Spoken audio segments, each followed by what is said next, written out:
आप देख रहे हैं लर्न विद आईसीओ और यहाँ पे हम बात कर रहे हैं एक्सचेंज और एक्सचेंज के बेनिफिट्स। और अब हम अगले टॉपिक पे आ जाते हैं। कुछ बेसिक नॉलेज है जो आपको देते हैं। क्वेश्चन आते हैं कि ट्रेड वॉल्यूम क्या होता है, यानी ये वॉल्यूम जो लफ्ज़ है ये क्या होता है। तो बेसिकली एक वॉल्यूम तो वो है जो मोबाइल का होता है, जो ऊंचा करते हैं आप, लेकिन एक वॉल्यूम वो होता है जो ट्रेड वॉल्यूम कहलाता है। ट्रेड वॉल्यूम होता है 5 मिनट का भी होता है, 24 मिनट का भी होता है, 4 घंटे का भी होता है, साल का भी होता है, ओवरऑल भी होता है, फुली कैप भी होता है। अब ये जो वॉल्यूम होता है ये कहते हैं किसको, ये बेसिकली पैसे को कहते हैं। अब पैसे को कैसे कहते हैं, मिसाल ले लें कि कहा जाता है कि इस कॉइन ने बड़ा ज़बरदस्त वॉल्यूम गेन किया।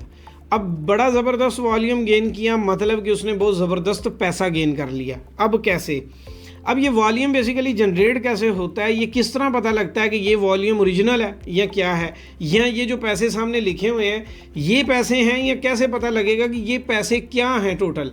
तो इसका मैं आपको सादा सा लफ्ज़ बताता हूँ। अब एक्सचेंज के जो भी कॉइन आप खोलते हैं उसके कोने में लिखा होता है, उसके एक कॉर्नर पे जाए ना तो एक लिखा होता है USDT और एक उसी कॉइन का नाम लिखा होता है, उसके नीचे पैसे लिखे होते हैं। अब इसको कैसे समझना है, ये ऐसे समझना है कि वो जो ट्रेड वॉल्यूम फॉर एग्जांपल लिखा हुआ है 1 बिलियन, तो इसका मतलब ये नहीं है कि $1 बिलियन उसके अंदर आ गया। इसका मतलब ये है कि $1 बिलियन की ट्रेड वॉल्यूम बढ़ा है। जैसे कि मैं हूँ और मेरे साथ 10 लोग हैं, मेरे पास $10 लाख है और मैंने 5 लोगों को 1 लाख दे दिया, 5 लोगों को 1 लाख दे दिया और उनको बोला कि ये कॉइन है इसके अंदर बाय सेल करो। अब क्या होगा कि ये जो 10 लोग बैठ के 1 मिलियन के ऊपर भी ट्रेड स्टार्ट करेंगे ना। पहले बंदे ने फर्ज करो 50,000 का बाय किया तो वॉल्यूम हो गया 50,000। दूसरा आया उसने 50,000 का बाय किया, अब हो गया ये 1 लाख। अब तीसरा आया उसने 50,000 का जो फिर बाय किया तो कितना हो गया 1.5 लाख। अब ये जो पहले वाला बंदा था इसने क्या किया, इसने अपना 50,000 निकाल लिया तो ये 1.5 लाख माइनस लाख नहीं होगा, ये 2 हो जाएगा। वो जो उसने निकाला भी है वो वॉल्यूम के अंदर ही कंसीडर होगा क्योंकि वो ट्रेड हुई है, उसने सेल किया है। अब क्या हुआ, वो फिर आ गया वही बंदा, तो अब ये फिर 2.5 लाख हो जाएगा। अब जो दूसरी साइड का बंदा था उसने क्या किया, उसने सेल कर दिया, तो मतलब वॉल्यूम बढ़ता जाएगा, वॉल्यूम बैक नहीं होता। बंदे पीछे 2-4 ही होंगे जो उसको बाय सेल करते रहेंगे। वो जितना बाय सेल करते रहेंगे इतना उसका वॉल्यूम इंक्रीज होता जाएगा।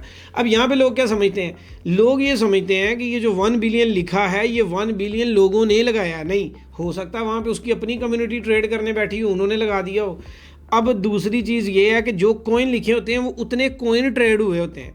फ़र्ज़ कर लो डॉट कॉइन है, 4 लाख डॉट कॉइन ट्रेड हुए हैं 24 घंटे में। अब मैंने वहाँ पे 5 और बेच दिए, 5 खरीद लिए तो 10 का इजाफा होगा, यानी बाय और सेल को मर्ज करके जो आता है वो वॉल्यूम है। अब मार्केट में जो कीमत बढ़नी है वो वॉल्यूम कौन सा है, वो होता है फुली मार्केट कैप। यानी कि वो जो आप जब कॉइन मार्केट के कैप पे जाते हैं तो एक लिखा होता है फुली मार्केट कैप। वो जो फुली मार्केट कैप है बेसिकली प्राइस वहाँ से बढ़ती है। वो है जो सिंगल है, मतलब जिन लोगों ने ख़रीदा है सिर्फ वही है, जिन्होंने बेचा है वो बीच में शामिल नहीं है। एक्सचेंजेस के अंदर बाय सेल का दोनों का शामिल होता है। वो दिल करे एक ही बंदा बाय सेल कर करके उसका जो है ना वो वॉल्यूम बहुत ऊपर ले जाए, तो वो डिपेंड उसके ऊपर करता है। तो आई होप कि आपको ये वाली जो पॉइंट है आज तक किसी ने इस तरीके से नहीं समझाया होगा जैसे मैंने आपको समझा दिया है। और अब आपको समझ आया तो कमेंट में बताएं कि ये कैसा लगा आपको।